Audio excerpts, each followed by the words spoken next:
Monday's child doesn't have a face. Tuesday's child gives bees a place. Wednesday's child keeps to her side. Thursday's child might be a hide. Friday's child keeps snakes in a hat. Saturday's child turns into a cat. And the child born on the Sabbath day can persuade your mind with something they say. On this episode of Moving Panels, we discuss Season 1 of Wednesday. Welcome to Moving Panels, the podcast where we discuss movies and TV shows based on, inspired by, and adapted from the world of comic books. I'm your host, Laramy Wells, and joining me today in the co-host chair, returning for, I believe this is your second time, right? It is my second time, yes, sir. Yes, your second time. Please welcome Chad Sheppard. How are you, Chad? I'm doing fantastic. How are you doing, Laramy? I am good. So we talked about what we wanted to do, and we both agreed, hey, let's do Wednesday. It's still pretty new. I mean, it's only a couple months old, and there's probably a lot of people out there who have no idea that the Addams Family is it's not a comic book, but they were a cartoon. They were in the New Yorker.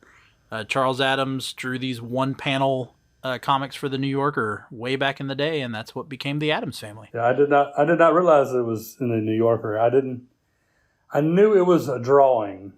I did not know it was a comic or a comic strip or however you want to call it. I guess it wasn't a strip. Yeah. Because strip means multi-panel. Yeah, like, it wasn't a comic strip. It was kind of like I guess like Far Side or Family Circus would probably be more recent versions of kind of what he did, where it was just a single panel. Right. But did you know that they were not called the Addams Family? Yeah, I read about that. They didn't have a name for a very long time.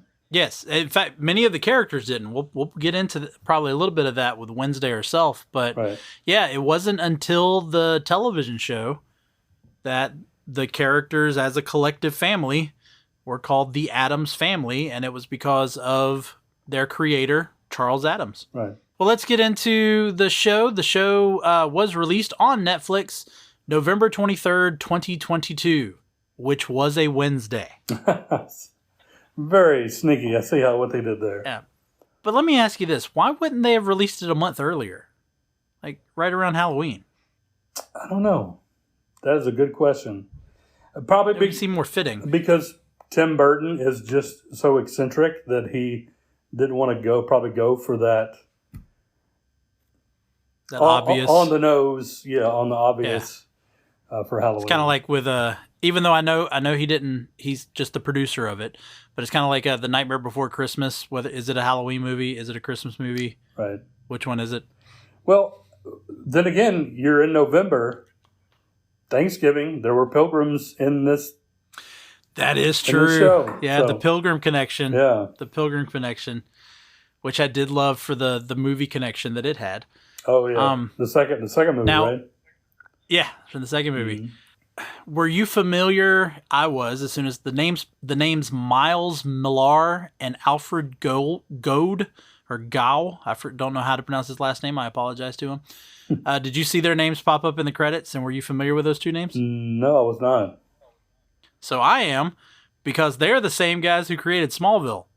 Oh, okay. So the guys who were behind this kind of prequel-esque, I don't know what this is really supposed to be, or this new mythology, new creation of Wednesday and the Addams Family. Same guys behind Smallville. Yeah, I was actually, and please don't hate me, but I was kind of late to the Smallville party. I just started watching it last year. Smallville. Wow, really? Yeah. My wife's. Well, it was before Dragon Con. There were Tom Welling came to Dragon Con this past year. Yeah. So I started watching at least season 1. Yeah. So you've gotten through the monster of the week, the freak of the week, as they called it. Yes. Okay. Well, I might have to get you on for an episode or two of Smallville. See what your thoughts are with seeing it in today's age versus seeing it in the early 2000s. The music is definitely a moment in time. Yeah. I actually had a CD of music from Smallville. Wow. And yeah. All right, but we're not here to talk about Smallville. No. Let's talk about Wednesday. Mhm. Let's go ahead and I'm just going to run through a list of characters because there's a lot of kind of important characters in the show. Mhm. So we're going to run through a list and then we'll hit a few to talk about. So, of course, we got Wednesday Addams, played by Jenna Ortega, who is just on fire right now in Hollywood. Oh, yeah. Then you got Tyler Kaplan, played by Hunter Doohan. Xavier Thorpe is played by Percy Hines White. Enid Sinclair, played by Emma Myers. Bianca Barclay, played by Joy Sunday. Ajax Petropoulos. Yeah, there's a name. That's a tongue twister. Played by Georgie Farmer. Marilyn Thornhill, played by I'm going to say original Wednesday, even though she's not. Christina Ricci. Then you have Principal Larissa Weems, played by the very tall Gwendolyn Christie. Dr. Valerie Kinbot, played by Ricky Lindholm. Very surprising kind of seeing her in not a very comedic role. All right. Then we've got Sheriff Donovan Gaplin, played by Jamie McShane. Eugene Ottinger, played by Musa Mostafa. And then you got your Addams family, who made appearances, but I still want to mention them. Morticia Addams, played by Catherine Zeta-Jones. Gomez Addams, played by Louise Guzman. Love Louise Guzman. Oh, yeah. Pugsley, played by Isaac Ordonez. I apologize for mispronouncing that if I did. Lurch, played by George Bercia. And the one episode appearance of Uncle Fester, played by Fred Armisen. All right, so I'm going to go ahead and ask this question before we dive into any of these characters. So, Chad, of all of these characters, who do you want to see again? Because we already know there's a season 2. So, who do you want to see again, other than Wednesday, of course? And who do you wish would get ripped apart by a hide? Of course, I would like to see Uncle Fester, played by the amazing Fred Armisen. I think he was. Yeah. He's funny and everything, and he was very good. Very different from the Christopher Lloyd from the 1991 and 93 movies, but so that's true, but I think he was calling back to the television show. Yes. Because the kind of the high pitch, whiny, almost sounding voice, that's very reminiscent of the show from the 60s. Right. But I did enjoy I enjoyed him playing Uncle Fester. I would like to have seen a scene with him and Louis Guzman as Gomez. Yeah, that would have been good. That would have been good. I saw videos of them together, like doing, I guess, press junkets and stuff. And I'm like, and they were sitting together, and I'm like, oh, I would have loved to have seen a scene with them. So fingers crossed, next season we'll get that. Though it's going to be about Wednesday, of course. But but you got to appease the you appease the Addams fans by having just the little teases. I mean, I liked that Gomez and Morticia's story was connected to what was happening with Wednesday. Right. And it wasn't overbearing. The story was still centered on Wednesday. Everything was still about Wednesday, but there was just that little tie-in, which I think worked to make them a part of the story. All right, so who do you want to be for their body parts to be in jars? Wow. At first, I was gonna say her roommate. Her name. Wow. Or just Enid. But as it progressed, I started to like her. So yeah. I would not put her on that list. I didn't like. Is it Tyler? It was the two guys who were just about interchangeable. Like, right. Yeah, I'll agree with you. No matter if it's Tyler or Xavier, right? Like, I will agree. I didn't like either one of those characters. The one that painted, that's Xavier, isn't it? The one who painted and was not. Yes. And spoiler alert, was not the monster. Yes, that was Xavier. Okay, yeah, I didn't like him. Yeah, I guess we probably should have said, if you haven't watched Wednesday yet, we're spoiling the crap out of this. Yes, indeed. So be aware of that. Yeah, no. Xavier's character was annoying. Tyler's character was annoying. I didn't like either one of the guys. Um, the, I guess, quote unquote love interests that they both were interested in Wednesday. Yeah, and I get why they had both. Is just to me they had both to try to see if they could keep you on your toes. Which one is which one's a monster? Which one should she like? Will she pick the wrong one? Will she? Yeah. But honestly, if you've watched enough stuff, like when they start laying it on so thick that Xavier's the monster, you just have to be sitting there going, okay, then he's clearly not the monster. Right. Which then once they do that, it kind of turns into an episode of Scooby-Doo of, well, there's only one other person it could be. Yeah, that's exactly Scooby-Doo is. And the Addams family, of course, I'm sure I don't know if you will talk about it, but I guess we can right this second. They famously, when Scooby-Doo did the Scooby-Doo movies, all the different crossover, crossover, which is my favorite of the Scooby-Doo anyway. The Addams family was one of my favorites, and of course, they got their own Hanna-Barbera show because of that, which led to a comic book. I did find that I did read the research. They did have a comic book based on their spinoff Hanna-Barbera show. Yep. Yeah, there are after the fact comic books. Right. Yeah, I mean there's even some that kind of use the same look that the CGI movie from a couple of years ago uses. I read one of those pretty recently. Well, let's talk about the look. Okay. So what were your thoughts? Because this was kind of a big deal for a lot of people. And again, a lot of people didn't know the origins of the family, the Addams family. But what were your thoughts with Louise Guzman getting cast when you had already had? My mind just went blank. I know Raul Julia. I know John Astin, but yeah, Raul Julia. That's the name I was going blank on. Yeah, so you had John Astin and Raul Julia who played these, kind of more ritzy, debonair, suave characters. Not that Louise Guzman didn't have that attitude, but he didn't have the same look as the both of them. Right. He wasn't pretty, I guess. Yeah. And again, nothing against Louise Guzman. I absolutely love him as an actor. Oh yeah. But what were your thoughts of his casting? I was at first was suspicious, and then they kept showing the actual cartoon, the actual comic from the New Yorker.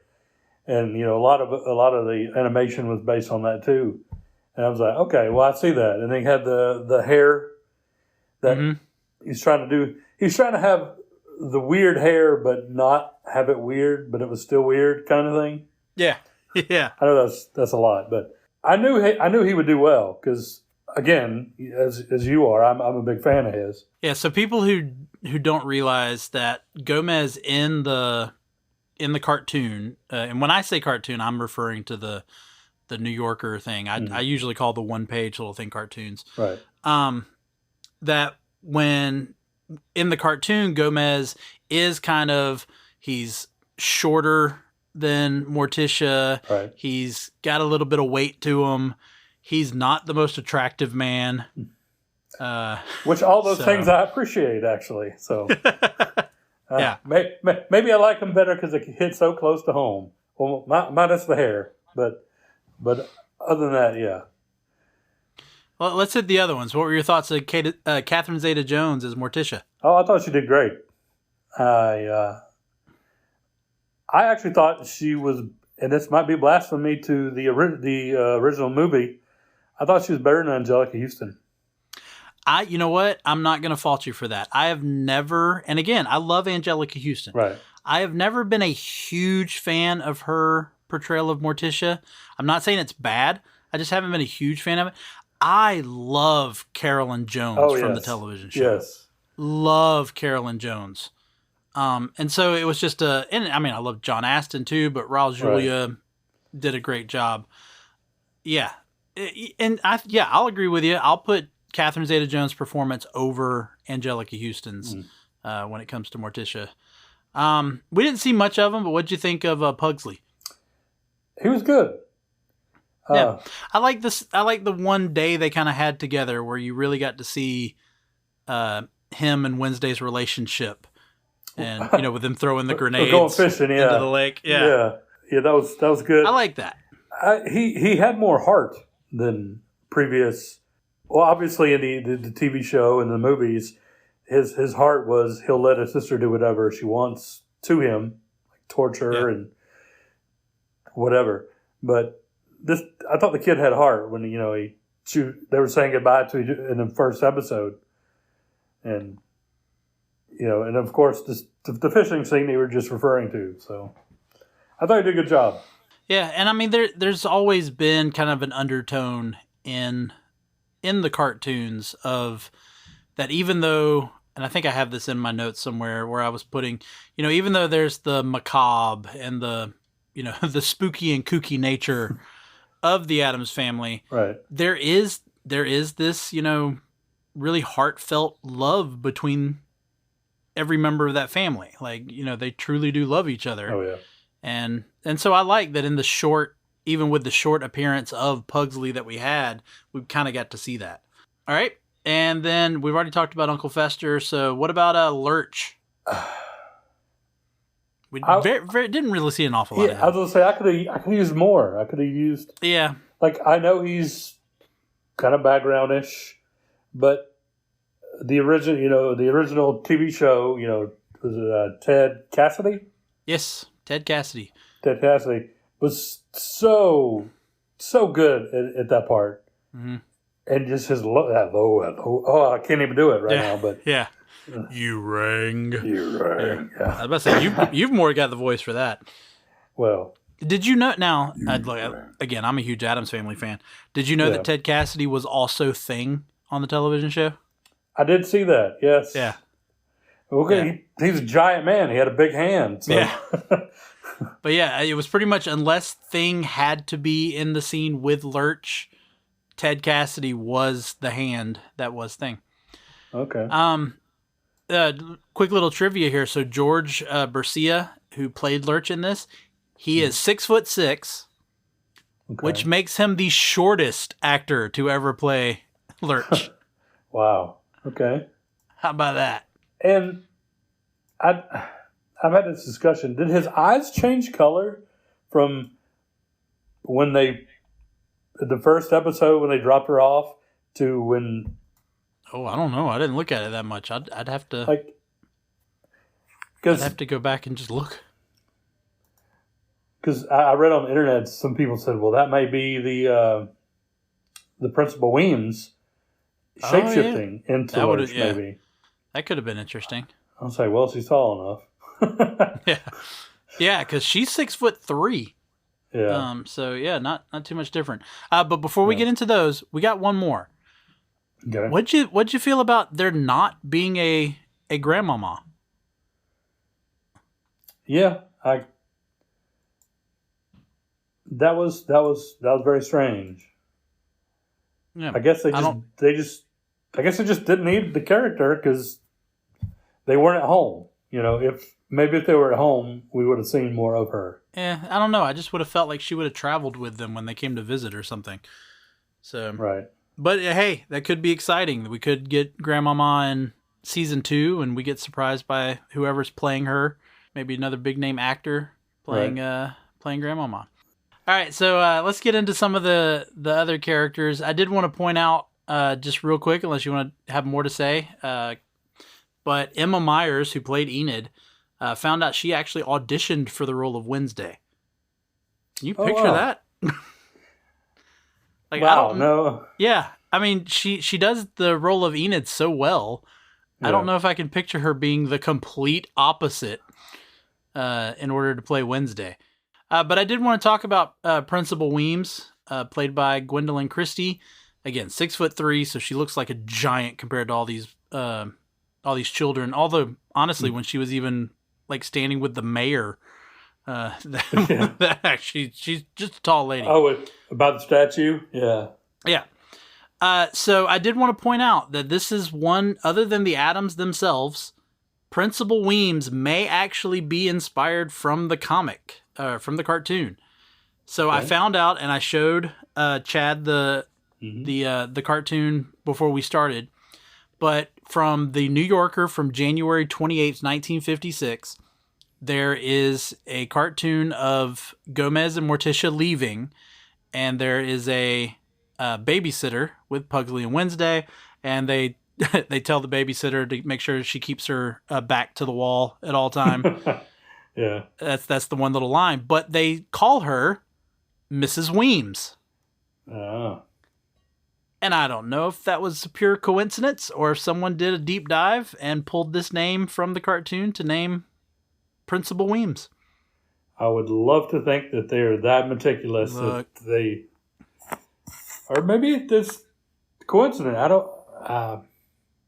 They've had. Well, I don't know if they would have read every single comic. Yeah, it's a lot out there. Maybe they did, because what is it from 39 to mid 60s? Like, actually, or late 50s. I think they went a little longer than that. I did right now. I mean, he died in 88. So he didn't even get to see those see the movies. No, he didn't get to see the movies. Wow.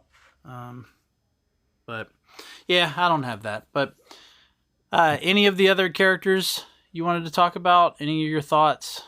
I mean, they were okay. I think they did a good job with a couple of them, kind of fleshing them out as the show went along. But I really started to feel like there were just too many characters. Yeah. I mean, I got Bianca, but then they have the thing with her mom, and her mom's a part of a cult, and then that didn't go anywhere. Yeah, that was strange. Yeah, and then the like same thing with the mayor's son, and then her getting into kind of like a relationship, and then he's a member of the cult for all of like a day. Yeah. So, yeah. Maybe the cult will be a bigger plot point next season? Maybe? Yeah. Question mark? Maybe laying some groundwork. Yeah, maybe. Yeah. Then, of course, there's Ajax and, him and Enid's relationship and him being a Gorgon. I was going to say, Ajax was the one who froze himself when he was taking a shower. As he got out of the shower, he saw himself in the mirror. And I like, though, that apparently it's temporary. Like, yeah. He can turn you into stone, but it only lasts for so long. That's the other thing. Like, how do all of these powers work? Because they seem to be very inconsistent, and they seem to. It's almost like, well, we'll use what we have to when we need to. Yeah, Uncle Fester having life-giving, or the power of the electricity. Yeah, him actually being able to like shoot electricity out of his fingers. Yeah, and I guess that kind of the TV show and stuff. Uncle Fester put a light bulb in his mouth. Yeah, and the light bulb would come on. Maybe that's the same power. I don't know, but yeah, I think they imply that Uncle Fester has had so much like shock treatment that there's just electricity running through him. But yeah, this one, it was to kind of give him powers. It was a little strange.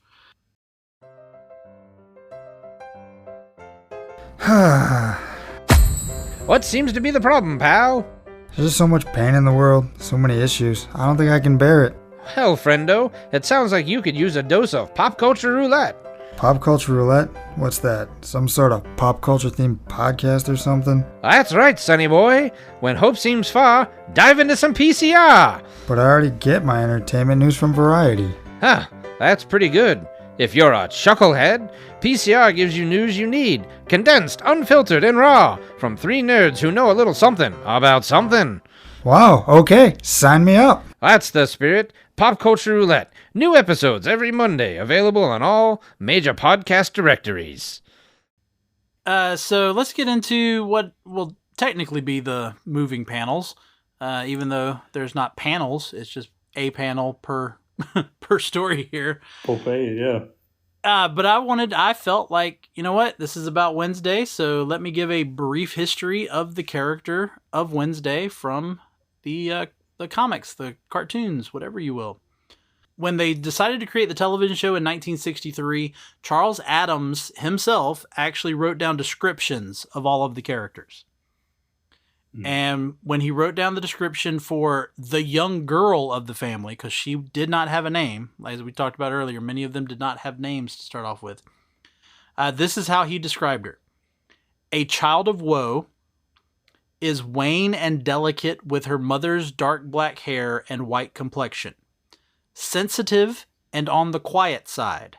She loves the picnics and outings to the underground caverns often planned by Morticia and Gomez.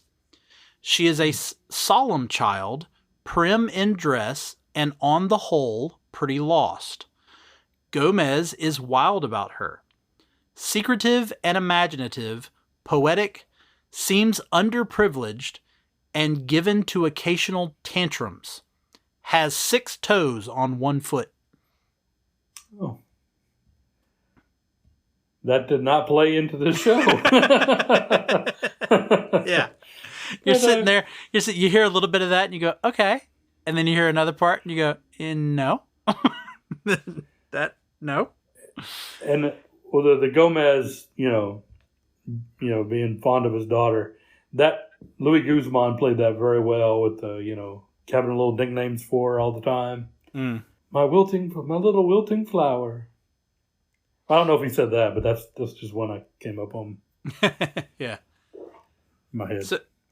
Yeah. Yeah. I mean, what do you think of that description? That's how Charles Addams viewed the character. So what do you think about her, I guess you would call it her evolution? Or to quote the Addams Family book that I read for a lot of my research, the evolution of of this character who would become named Wednesday. I mean, from the television show to Christina Ricci's portrayal to now Jenna Ortega. I think it changed. I think she became very... Jenna portrayed her more strong-willed. And then, well, so did Christina, Mm-hmm. The what's her name? Laurie? Lisa Loring. Lisa. Mm-hmm. Loring. Yeah, she was more of the timid... Yeah, she played Wednesday as really kind of just like an actual little girl. Like Right. she didn't give her the stoic nature or any. I mean, she would play with like a doll that didn't have a head. Yeah. And she would be interested in torturing Pugsley, like we talked about earlier. But yeah, she played her just like a normal little girl. The age changes from Wednesday and Pugsley too. Pugsley was supposed to be older originally. Yeah, and then... I don't think it was ever really clear at least in the cartoons, like which one was the older one. Right. But no, I do agree. I mean, they're like the Griswold kids. They just they change as to who's older and how far apart they are in age, and so Johnny Galecki and Juliette Lewis. Yeah. And then Anthony Michael Hall was older than the other. Yeah. Okay. No, I get that. That's spot on. So it was actually a friend of Charles Addams who suggested the name Wednesday. It does come from the traditional nursery rhyme, the one that I did my own version of at the beginning with the, Wednesday's child is full of woe. Mm-hmm. The one that Morticia even quotes, I think, in the first episode. Right. So that is where she gets her name. She first appeared in The New Yorker on June 29th, 1940. In that one-panel comic, she is just a little girl jumping rope, but she is counting 23,001, 23,002, 23,003, and she looks like she is just exhausted. So that's how I jump rope too. Yeah. 1 million. Oh, I'm doing so well. Yeah, look at that. Yeah. It's like, Chad, you just started. Oh, well. Again, she appeared as just this, little girl. There was no connection with the family until a few years later. She was attached to the family in August 26th of 1944, and it was in a comic with Pugsley and Morticia, and they are on the second floor of the house or an upper floor of the house. Morticia's almost about to go down the stairs, and you see Pugsley in the doorway of a bedroom, and he looks like he's possibly about to get in trouble. And Wednesday is standing like she's telling Morticia something. And then the little caption at the bottom is Morticia saying, "Well, don't come whining to me. Go tell him you'll poison him right back."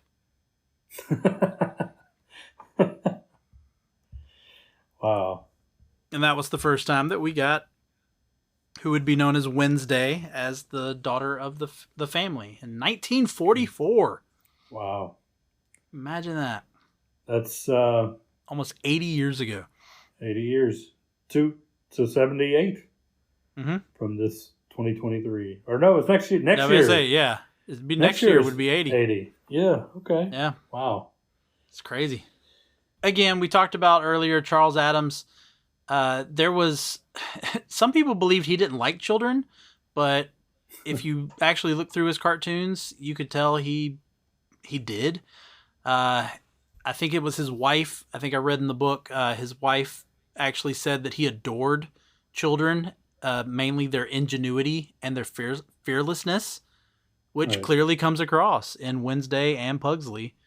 You know, the fact that they're always trying different things, the fact that Pugsley so much in the cartoon, you don't see a lot of it in the movies and all, but Pugsley liked to blow things up, to dip arrows into poison, just I guess to see what he was going to do with that. And I think we got a lot of that here too, because you've got where Wednesday is writing a novel throughout the course of this this series. It was, I guess her narration throughout it was from her book. I guess the way she was writing it and her narrations, and it's very Nancy Drew like, especially that's a good kind of connection there. Especially it being trying to solve the crime or trying to solve the Scooby-Doo mystery. Who's the real villain? The real Laurie Gaines or Gates?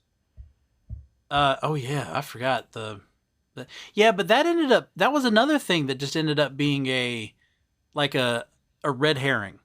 Like it wasn't really, it didn't turn out to be anything more than a red herring. Like the whole thing about who was the long lost sister of this guy. Mm-hmm. Was it the doctor? Like, I don't know if that was ever actually clear. No, it was, spoiler alert, it was Christina Ricci. No, I'm so confused now. No, I thought Christina Ricci was I'm so confused. Because Christina Ricci, go ahead. That's why she made the Hyde attack everybody, because she was seeking revenge because she was the daughter. But I thought that she was just an ancestor of what's his name? Jacob something. But I thought she was an ancestor. I'm talking about the guy who was the sister of the guy that Gomez murdered. Because I think it was supposed to be revealed that Dr. Kinbot was supposed to be his sister, and that's why Wednesday thought she was the one who was controlling the Hyde. Yeah, because she confronted her in that big scene. I think it's episode 7. And then as soon as Wednesday left, she was killed by the Hyde. Yeah. I know that was my one thing. So, and by the way, I'm looking at it as we're talking. That's why I'm kind of stumbling on my word. You're right. Yeah. You're right. Christina Ricci is the sister of Garrett Gates, the teenager who Gomez is suspected to have murdered. We're not going to reveal that. Let's try to keep that one Okay, we won't. For people who haven't seen it. Yeah, you're right. So now I'm completely confused. But this one, I will say though, this one I think a rewatch would actually be pretty interesting. Once you know everything, like going back and watching it again. Like for instance, I picked up on it as soon as it happened, but the fact that Christina Ricci, Miss Thornhill, whatever you want to call her, gives Wednesday a copy of Frankenstein. When was when there she is collecting body parts of other people in order to raise Crackstone. That was his name. Crackstone. In order to raise Crackstone. So yeah. I hate that the more we're talking about, the more I'm going, this storyline was very confusing. Well, so it kind of brings me down a little bit. But let's talk about Thing. So Thing is a pretty big character in this, which I like. Yes. And so Thing is played by, and I'm going to butcher this last name. I'm going to go ahead and say it right now. He was played by Victor Dorobantu. And Victor Dorobantu was a stage, or not was, he is a stage magician, which makes sense because stage magicians should be really good at how they can, contort their hands. And so he was very good at that. I do believe the one who also played Thing in the movies was also a magician. Yes. So now, do you know anything about Thing from the cartoon? Yes. That Thing was originally not a hand. Yes, he was a full person. Yeah, who was down in a cellar and you never saw him. Right? Well, so he was in various places. So sometimes he would be up, like looking down at them. Okay. Or there's one where they're in a gazebo and it's snow, and if you look closely, he's like peeking out of the snow.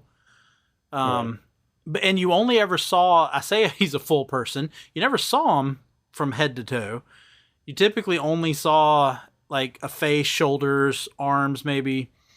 You got upper torso, but you didn't really get any more than that. But yeah, he was originally just a person. So that's a drastic change between the comic and the show.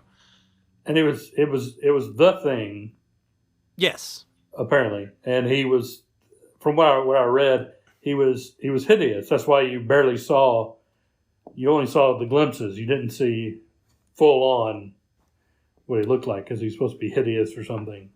Yeah, I don't know what the intention was because, again, that was all you were. I think he appeared in, I read 30 different cartoons. But he they never addressed him. He never had a line. It was almost just like a little Easter egg, you would almost say, inside of each of the comics of where's the Thing. Right. Now, he, of course, becomes a hand for the television show. Right. And what many believe is that the idea of making him a hand actually comes from one of Addams' cartoons that was published in March 20th, 1954, in that New Yorker, where the family is sitting in a den listening to a record player. And if you look over at the record player, the record is being changed by two hands that are coming out of the top of the record player. One's like moving the needle while the other one's reaching for another record. Okay. And that is credited as being the Thing. Apparently the Thing is inside of the record player, but you do see the two hands coming out. And a lot of people think that's where the idea of him being a hand comes from, which kind of makes sense to the television show because he would like come out of a box, or he'd come out of some other location to do whatever he needed to do. And then the name possibly came from a cartoon from November 10th of 1945, where you see the family, you see the house, the famous Addams house, and there's a sign on the front gate that says "Beware of the Thing." Okay. And so that is where he got his name, that he is the Thing. So, but I talked about Charles Addams describing them for the television show, so we saw how different his description of Wednesday was. Let's see what his description of the Thing is. Okay. So this is what Charles Addams said about his creation of the Thing. The Thing is often observed watching the family through the balustrades of the balcony over the living room. We don't know quite who or what he is, but whatever, he's the soul of good nature. At least he grins perpetually and may occasionally whimper. That sounds terrifying, if you ask me. Oh, yeah. Sounds absolutely But I love how there is so much personality to just a hand. Oh, yeah. I mean, what'd you think of the portrayal of Thing in this series? I liked it. I liked when he was mad, he just flicked everybody off. Yeah, that was good. I liked his little I guess you'd say curtsy that he would do too to kind of say you're welcome. Oh, you know? Yeah. I did like that too. He wrote the note. He was very, very mischievous. He wrote the note to get Wednesday to see that guy. Mm-hmm. So you see him on the typewriter with his hand. I gotta tell you though, it's impressive how quickly Enid learned how to speak Thing.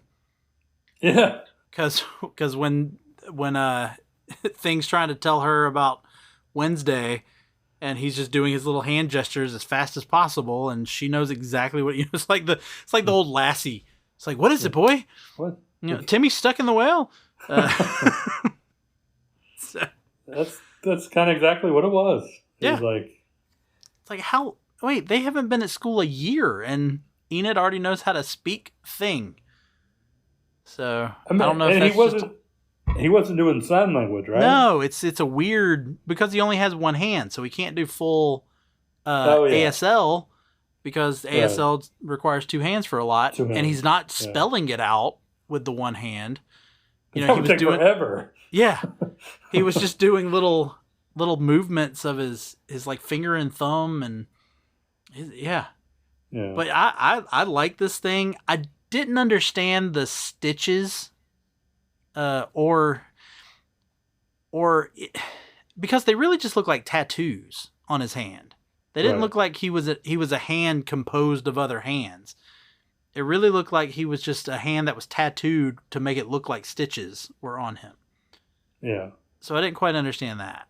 So it's supposed to be his hand's supposed to be multiple hands? It never has been. I mean, in the television show and the movies, he was just a hand. Like, there was no, but in this one, you saw what looked like stitches. He kind of looked like a Frankenstein looking hand. Yeah. So I don't know what the point of that was. And like I said, if it would have been different if maybe there was slight like discoloration between the different pieces to indicate that it was different hands put together. So I didn't quite understand that as well. But I love this thing. I want to see more of Thing. And so hopefully we will get more of Thing in the next season. And I was very worried. It's very dramatic, that one scene when he was stabbed. Oh. Yeah. It's like, are they gonna kill Thing in the series? That's what I thought too. Is that gonna be the big are they gonna pull off one of those, hey, look, we're updating this and we're gonna take one of your favorite characters and we're gonna kill them off right very soon and early. I was very afraid because I was like, I'm not going to put that past them. They'll probably do that, but I wasn't going to put it past it either.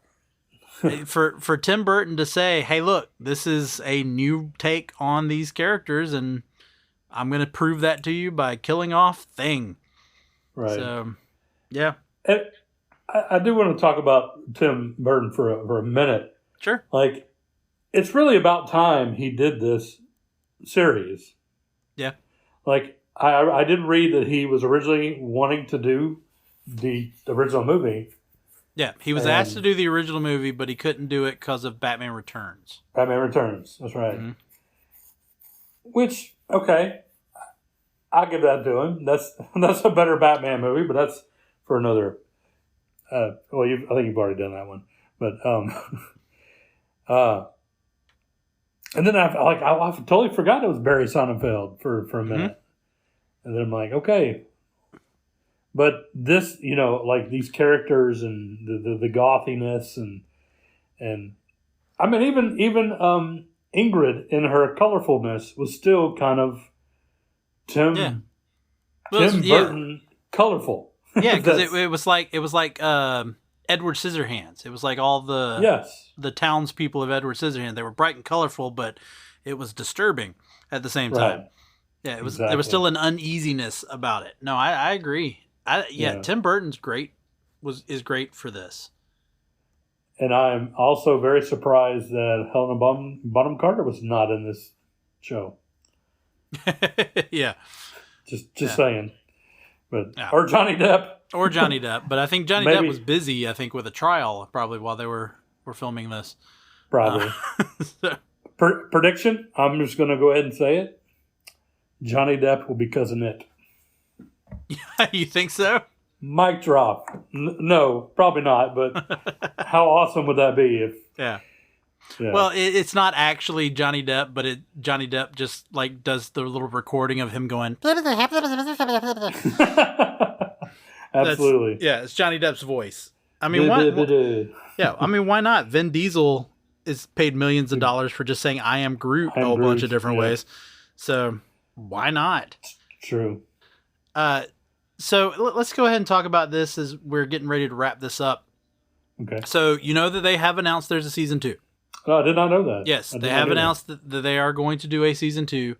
There is already, I don't know if it's official, but they are already saying that Angelica Houston has been cast as the new principal of Nevermore.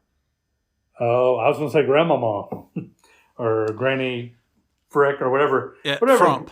Yeah, Granny Frump. Whatever her name. Although she can't be called Granny Frump anymore because they changed that to where now she's Gomez's mother, and Frump is Morticia's maiden name. Right. Yeah. Okay. So, but she was Granny Frump in the cartoon.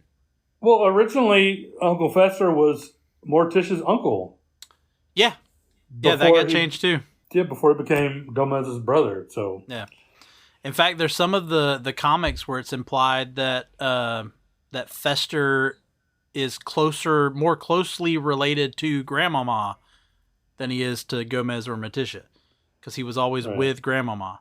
So I don't know, but but there's talk that Angelica Houston has been cast, that her character will be the new principal of Nevermore. Okay. And then there's also a rumor I heard that Joan Cusack has been cast in an undisclosed role for season 2. Okay. I'm not mad about that. I love Joan Cusack. Yeah, so a couple more from the Addams Family movies that are... Yeah. Here's what I don't want to see happen, though. So, and again, spoiler warning for anybody who hasn't seen this yet. So Christina Ricci is in this, which everybody was excited about, because you've got, the Wednesday Addams that most people of today would remember from their childhood. And then she ends up being the villain. Right. I don't want to see Angelica Houston come in as the principal. And then be the villain. And then she ends up being the villain. Agree. I agree with that. Yeah, I don't want to see that. Although I've heard Christina Ricci is returning as well. Which is strange. Did you hear that it was not originally Christina Ricci in that part? It was Thora Birch. Thora Birch, yeah. Yeah. And it was a completely different... Yeah, it was... They completely changed the story once Christina Ricci came in. Right. Like, there are definitely scenes... Like, there was a scene when Christina first came into their room, and the two girls, Enid and Wednesday, are looking at Christina with their back to the camera. Mm. Those two girls who are looking at Christina Ricci were not Jenna Ortega and the other young lady. Yeah. We're not them.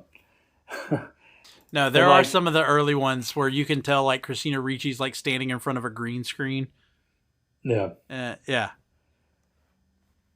And I don't know why Thora Birch.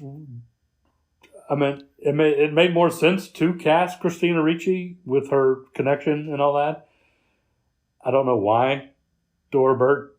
I didn't read that part. So yeah, I didn't read a lot of detail about it. I think it had to do with some sort of scheduling issue, and she just couldn't commit as she thought. And it may have been that they couldn't get Christina Ricci originally, and then she got freed up and showed up. But let's get into the show a little bit. So, okay. What were some of your favorite parts of the show? Like, what were some key scenes or moments of the show that you really liked? And it's only 8 episodes. I want to make that it's only 8 episodes. I like the dance, the Raven dance, which Jenna Ortega came up with herself. Yeah. And there's apparently she also was sick while she was doing the dance. Oh, wow. I thought she did an excellent job. Like, of course, we talked about Uncle Fester reviving Thing with his finger electric, and she played it so well. Like, that's why I don't know if you feel the same way. That's why I thought, oh my gosh, they're gonna kill Thing. Yeah, like, because she was so emotionally involved in that. I mean, Wednesday cries. Yeah. Wednesday cries. That's true. Yeah, I mean, that was I gotta tell you, Jenna Ortega deserves the Golden Globe nomination that she got for this. Yes, I agree. I liked her relationship with Eugene, the bee kid. Yeah. Okay, I want to ask you about Eugene real quick. Okay. Did you know he actually could control bees until the end? No. Neither did I. No, I had no idea. I knew he had. I knew he had pet bees, but it wasn't until at the end when they go after Thornhill that you realize he actually controls the bees. That's his power. Okay. You know, I think I missed that. Actually, I didn't even realize. I was so focused on everything else, I didn't even realize.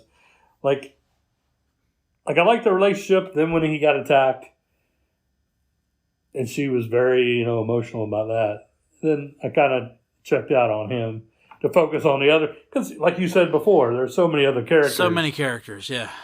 And I got to focus on these other people. Like, sorry, kid, you're good. Yeah. And you're doing a good job. But, so yeah, I missed the whole controlling the bee thing.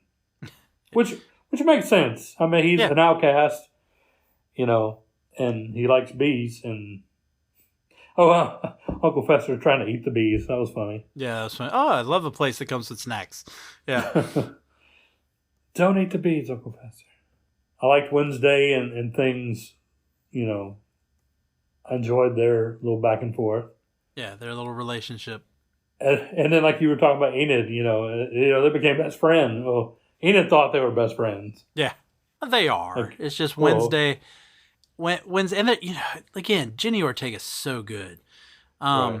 But yeah, the kind of character development that Wednesday goes through, but yet she still maintains, who she is, but has those little hints of the little hints of a smile that come out for Jenna Ortega.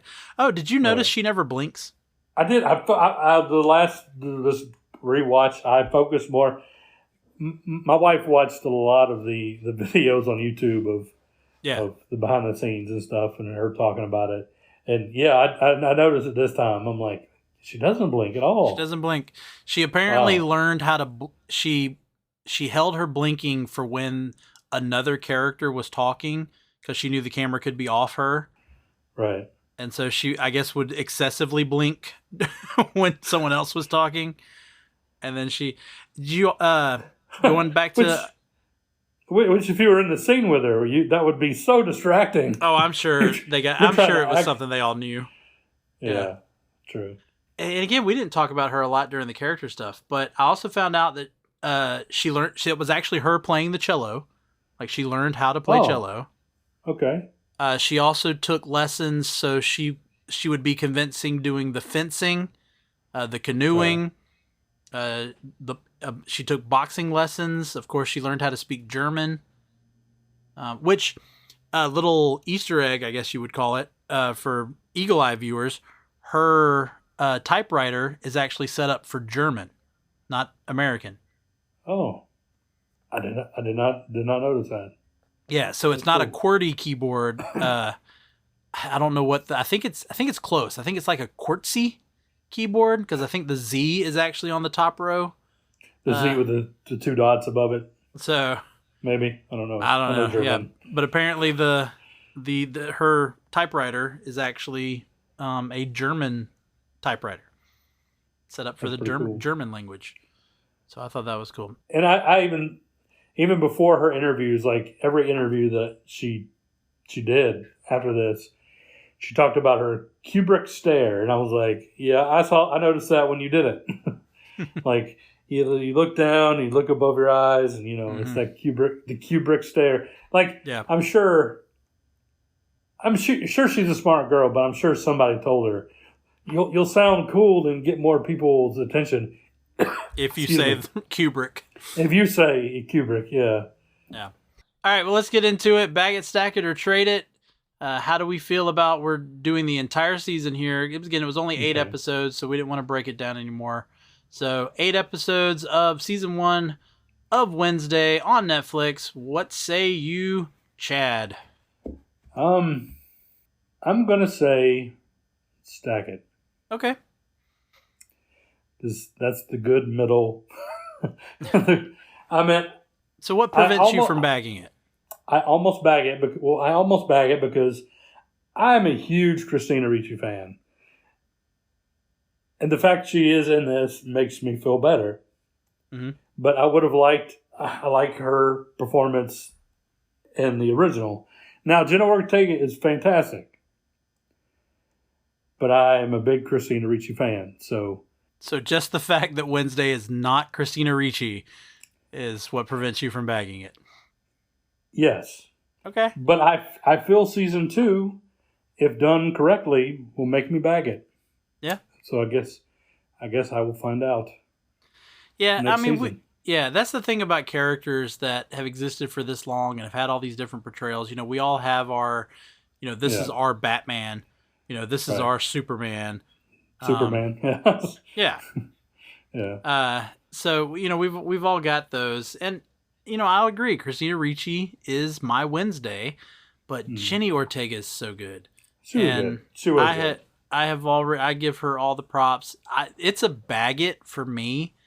Okay. I mean, I already mentioned earlier how I'd love to watch it again now that I know the outcome, just to see for those little like subtle clues or whatever else might be in there for us to revisit.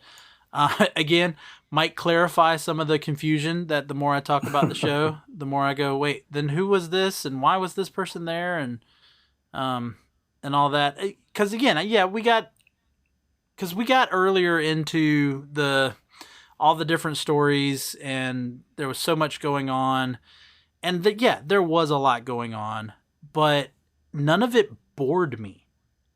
Like I was never bored. I was interested in everything that was happening. Okay. And that's definitely why I mean, come on. It's the same guys who made Smallville. And yeah. Look, Smallville lasted 10 years. I will be shocked if Wednesday can make it that long, especially on Netflix that tends to cancel things after only a couple of seasons. So we shall see. I hope so. I hope it there's a lot they can go to. Now, it's got to focus. The show has got to focus on her. Will they continue? You said they might be bringing in Angelique Houston and she's still going to be at that school. Yeah.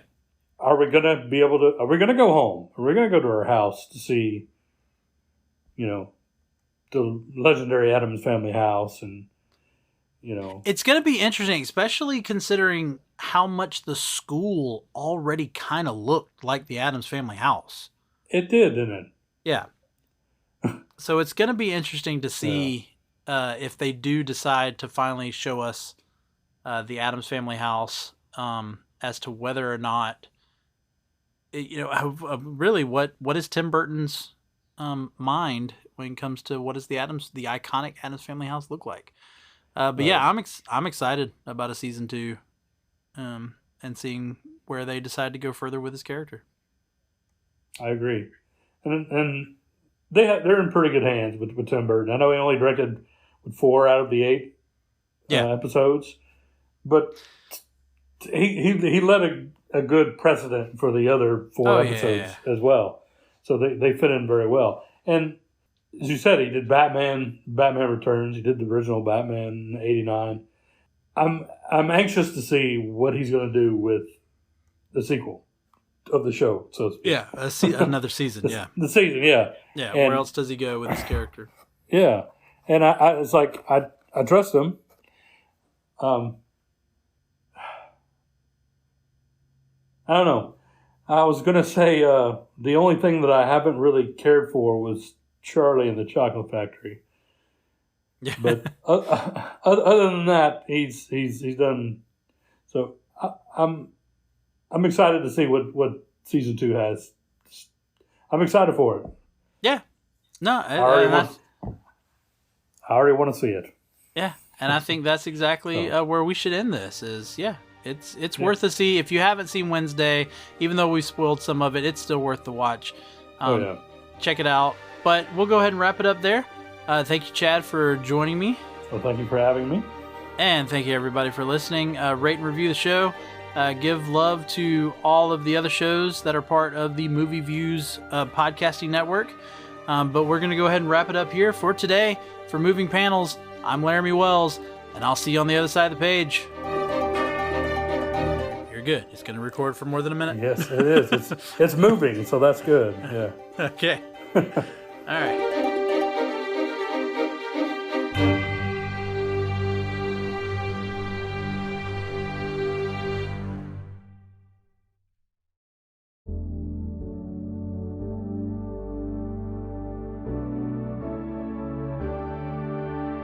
Life moves pretty fast. If you don't stop and listen to an 80s Flick Flashback podcast once in a while, you could miss it. Do you love movies of a certain age? Do you miss the days of VHS tapes, VCRs, and the video rental stores? Does the thought of another 80s movie being remade seem inconceivable? My name is Tim Williams. I'm the creator and host of the 80s Flick Flashback podcast. On each episode, I'm joined by guest co-hosts to discuss one of the many movies released in the 1980s. We share our first-time watch memories, our favorite scenes, and even learn some behind-the-scenes stories about the cast and crew along the way. New episodes are released every other Friday on your favorite podcasting platform. So make like a tree, get out of here, and go listen to an excellent episode of the 80s Flick Flashback podcast. The ad is over. Go home. Go.